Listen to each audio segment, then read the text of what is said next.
Hi, and welcome to the Clive Barker podcast. This is a special bonus episode from October 5th, 2012, the Manchester screening of the Cabal cut of Clive Barker's Nightbreed. This is the initial introduction, and then we'll go on to the Q&A after the movie. Oh, and another thing to note, this was Clive Barker's 60th birthday, October 5th, 2012. Pretty fair showing. Okay, so there are some Nightbreed virgins in the house tonight, aren't there? Yeah, some people have never seen it. People have brought people who've never seen this film before. Well, you're not going to watch Nightbreed. It is not Nightbreed at all. Clive set out to actually adapt his novel Cabal, and that's what he did. And he spent all the time shooting Cabal. And the film studio took a look at it and they didn't like it. They didn't think it was a Clive Barker film. They didn't like the idea that the monsters were the good guys.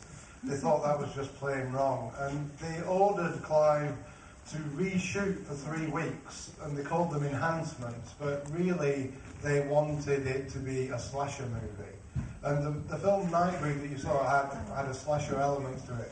And what happened after that is basically lots of people got up in arms about it, and Clive himself spent the best part of the next 20 years saying that there was a much better film. And everybody that was in it, Doug and Simon and everybody at conventions, was always asked, is there a director's cut of Nightbreed? Well, of course there wasn't, because the film studio didn't want you to see it, because they'd fallen out with Clive, and they basically, you'll all know this, they killed the film. There was no proper DVD release. You can't hardly buy it in this country. You've got to get it as an import. So all that time passed, and Clive kept saying in interviews, yeah, there is a better version of Nightbreed, but the studio won't let me have it. And a gentleman called Mark Miller came along, and he got in touch with Clive, sent him a text saying, can I help you restore Nightbreed? And Clive said, yes, please help me. So he rang Morgan Creek and said, we want to restore Nightbreed, Clive wants to do it. And Morgan Creek laughed down the phone, so they thought this was a joke. They thought nobody would want to watch Nightbreed, so there's nobody here tonight. Okay? You don't want to watch Nightbreed. So that's what they thought. And then Mark basically got laughed at. There was no help to find any footage. And then he basically then started doing a bit of work for Clive. And one day he was in Clive's study, which is a huge room full of books. And he moved the book, and behind the book was a VHS tape that said Nightbreed on it. And he went, what is this? So he took it home, put it in his video player, and it wouldn't play because it was PAL, and he had an NTSC player. So he sent it to the UK. Some people called Phil and Sarah from Clive's website put it onto a DVD, sent it back to him, and what actually was on the VHS tape was a work print. Now, if you've ever seen a work print, it's just like 8-minute really rough chunks of footage, of raw footage. And that was screened at a festival called Horror Hound in America, and it was screened to about as many people that are sat here tonight, so about 400 people. And by the end of the screening, there was about 100 people left, because it was unwatchable. So that, I obviously knew about that. I work with Clive and Mark. I go out to America about 6 times a year, work on projects, scripts and films. And I'd heard about it too, and being a lifelong fan of Clive's work, I sort of did what you guys are doing now. I said, well, can I take it home and have a look at it? So they gave it me on a DVD. I took it home and I watched it, and it was really rough, like I said, and unwatchable. And I thought to myself, why is nobody trying to restore this? It's stupid. So I was lucky enough to have Clive's first and second draft scripts, and I had an editor called Jimmy Johnson that I worked with, and we basically took Nightbreed that you guys have seen and cut it up into chunks, like when you shoot a movie. And we took the work prints, because there was 2 by that point, and we cut them up into chunks, and then followed the script and assembled the film from scratch, and created a soundtrack. So all the stuff on there, the soundtrack's new. We used Elfman's score in a kind of interesting way. We brought Doug Bradley in and redubbed his voice, so some of you guys might have seen the little thing we put up called Dub Doug. So we dubbed him back and got rid of the German guy. A friend of mine who's over there taking pictures did some colour correction work. And we basically fed in 2 work prints on VHS that we colour corrected, and we built it from scratch, and it took 9 months. And I took the finished product to Los Angeles, gave it to Mark Miller and Clive Barker to watch. Mark Miller got in touch with me and said, I cannot believe what you've done, this is out of this world. And then I got an email from him saying, Clive Barker wants to send you some notes. Now, when you admire Clive's work, you're going to get a bit nervous, aren't you, when he's going to send you some notes? You know, because I kind of done this in secret. So I thought, shit. And then the notes came through, and there was 4 things he wanted changing. At the beginning of the movie, you'll see the first time you meet Boone, it goes boom, boom, but there was a third boom. So I edit that, says Clive. He wanted me to move a shot in the beginning scene, one little tiny shot, and he wanted me to put a piece of music over a sound in a mortuary. That was all he asked for, and I spent 9 months working on it. So that blew me away more than anything. So we're going to talk about this afterwards, but what you're going to concentrate on now, all the people that love Clive's work that are here, all the people that have read Cabal, that's what you're going to get. You're not going to get Nightbreed. Decca's not going to live. Right? No, they know this. Right? They've read the book, right? Otherwise, I'm going to teacher mode and give you all homework and send you all the way to read Cabal. And Clive's sales will go up, and that'll be wonderful. But yeah, so you're going to watch Cabal, and you're going to get really interesting things like Decca's going to talk to his mask. There's going to be a psychic relationship between people. Spoilers. Okay, we'll talk about it afterwards. But the main thing I want you to do when you watch this is concentrate on the story. There are a few times in the film where the footage is not DVD quality, and that's because it came from a work print that's been restored. So please, don't hold that against the film. What will happen next, because all of you guys are here, is that Morgan Creek will start to work with us more, will release the footage that's in 20th Century Fox's vault, and one day, which I hope will be about a year from now, you'll be able to buy a Blu-ray with Nightbreed on it, and a Blu-ray with the Cabal cut on it, and a 2-hour documentary. That's what I want to happen. So enjoy the movie, and I'll see you all afterwards, and I won't spoil it anymore. Over to Sim. Okay, I'm just going to play the film. As you know, we've got Simon and Nick from the film, and also a lot of the guys who worked on the special effects. In fact, there's some of their work here as well, which you can take a look at. Fantastic. So, enjoy the film. See you in a bit. So this footage was taken from YouTube. Rebecca Kilfoyle gave us permission to put this on the podcast, so thanks again to Rebecca Kilfoyle. It sounds like you had fun there at the Manchester screening, Grimm up north. So that was Russell Charrington, the restoration director, doing the intro. And this final Q&A after the movie is over is by Russell Charrington, Nicholas Vince, and Simon Bamford. So enjoy. What you're watching tonight is the 6th edit that I've done. There are changes every single time, because a film evolves, and Martin Scorsese says that it's never finished until it's released. And I guess this film will not be finished until the day that you buy it on Blu-ray or DVD. And since I put this version together, we've actually found a nude scene of Cabal, and Nick's told me about a scene between Kinski and Pellegrin that may be somewhere. And, I never stopped looking for footage. I never stopped trying to make it better. Each time, the thing that changed the most from Virgin 1 to now is the hillbillies, really. I think I had too many of the hillbillies in to start with, and there was too much cocking guns and getting ready, and it was about 5 minutes too much. So that changed. Now I'm quite happy with it each time I watch it. You guys probably, when you're watching it tonight, say, oh, there's a scene in there, but it actually looks just like the scene from the movie, but actually it never is. There's like 5 or 6 or 7 things that make it different. And I didn't really want to jump between formats too much, because when you watch it, you understand that, I am using 3 different things to create the longest version that you could possibly watch. And that's really important to give you continuity. The plan is, if I never, ever, ever get my hands on the original footage, that will bake the tapes, which is a way of restoring it. If anyone's ever seen the work print of Alien 3, you'll know that looked really quite rough, and by baking the tape, you actually bring it up to about DVD quality. So, which is, the worst case scenario that it'll look as good as the DVD footage on there. But it's a £30,000 process, and so far nobody's given me a penny. I've done this all out of my own funds. So if you do have any old porno DVDs, don't go putting them in the oven. Just to bring the quality back. So it won't work. I think it was in the porno thing. I'm just out on a limb.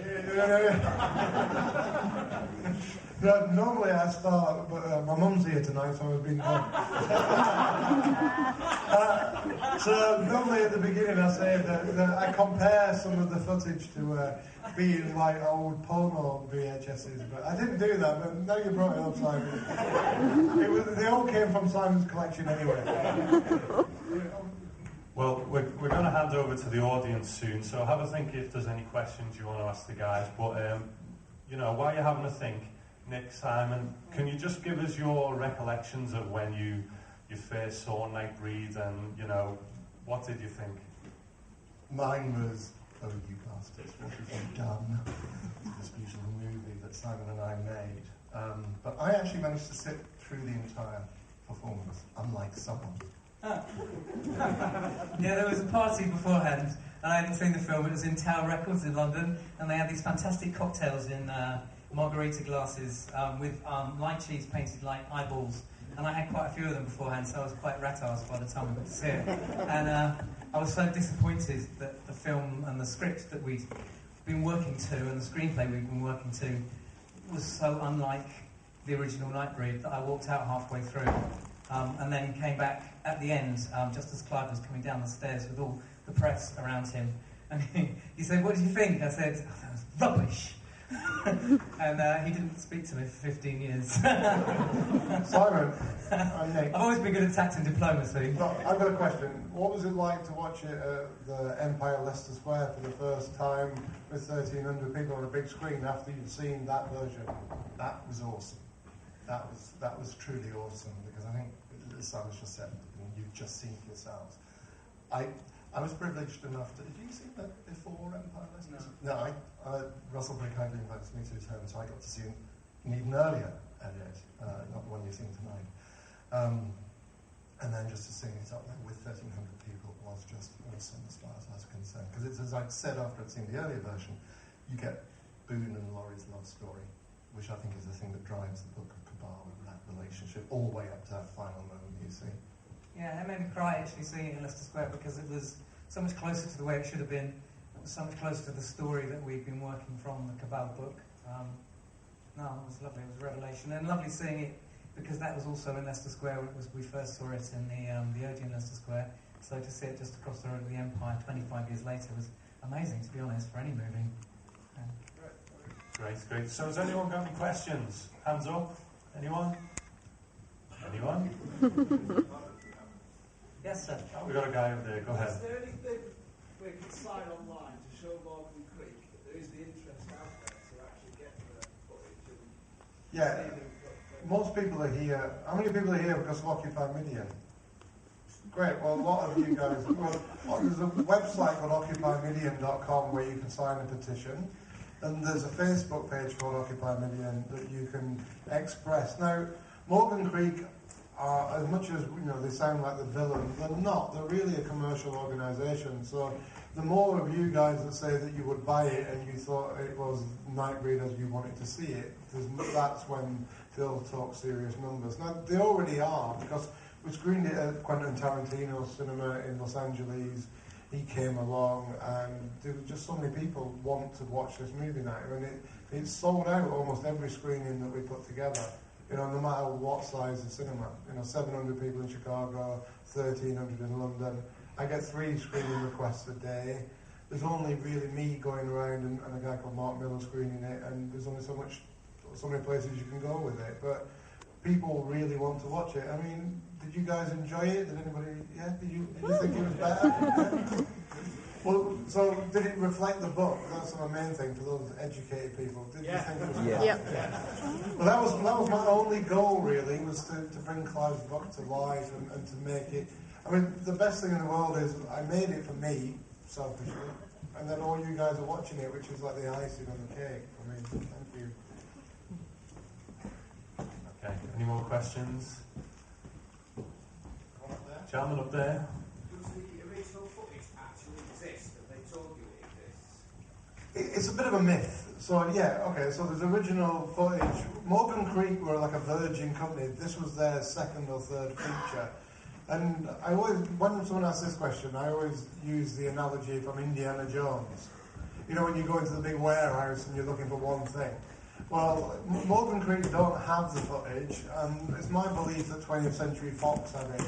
Now, we know how many films 20th Century Fox have made, so it's a huge thing to go and find it. So again, like the gentleman before you, you know, the more people that say they want to watch it, the more chance I've got of getting my hands on all the original footage and working with Robin Vidgeon to do a 1080p telecine and then recutting it together. You know, I've been spent, you know, 9 months to a year of my life on this, just making it, and now, you know, 6-7 months screening it. You know, all I want to do is finish what I started. You know, and that's the process I'm on, and we all want to do that. We all want to sit around and do a director's commentary and a cast and crew commentary and watch it and know you guys actually have in your hands what Clive intended you to have. So, yeah, so I think it exists. I don't think they destroy films that were shot in 1989. It's just a matter of belief and getting hold of it. Yeah. Can I just mention that we've got not one, but 3 of the special effects people that worked on the movie somewhere in the audience. Put your hands up, guys, if you're here. Where are you? Up in the corner up there. Amazing, amazing, talented people. Some of their work here, down here in front of us.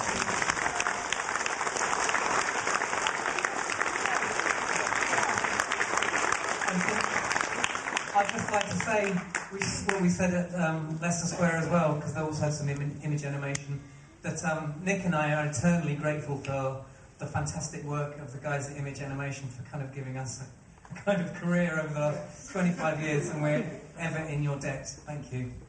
Yeah, and it was my goal remaking this movie to put as much of their work back in as was humanly possible, because I wanted to see the Ray Harryhausen type creature. I wanted to see all the things that were missing, just like you guys did. But I've got a request from everybody, right? Tonight is my best friend's 60th birthday. That person will be Clive Barker, right? And he's not with us, but I thought we could sing him happy birthday and I could film it. Are you guys up for that? Because every time all you people are in a room together, he never quite believes it. And it blows him away. I mean, you know, I'm not joking when I say that he loves every one of you, because he does. Because you've given him a life, a career, and without all of you, you know, we wouldn't be here tonight. You know, and Clive wouldn't as well. He wouldn't be writing 18 hours a day so that he can do work, you know, in his lifetime for you guys. So, I'm going to press record, and if we could sing happy birthday to Clive, and it was also my mum's birthday yesterday, so I'm going to add her to this. So I look like Super Son, yeah? So let's sing happy birthday to Clive, everyone. Right. So we didn't actually get to hear the Clive Barker Happy Birthday song, but yes, thanks again to Rebecca Kilfoyle for giving us this. Anyone else that records any of these, let us know on the Occupy Midian Facebook group, because we'd love to put them up and we will give you credit. Thank you.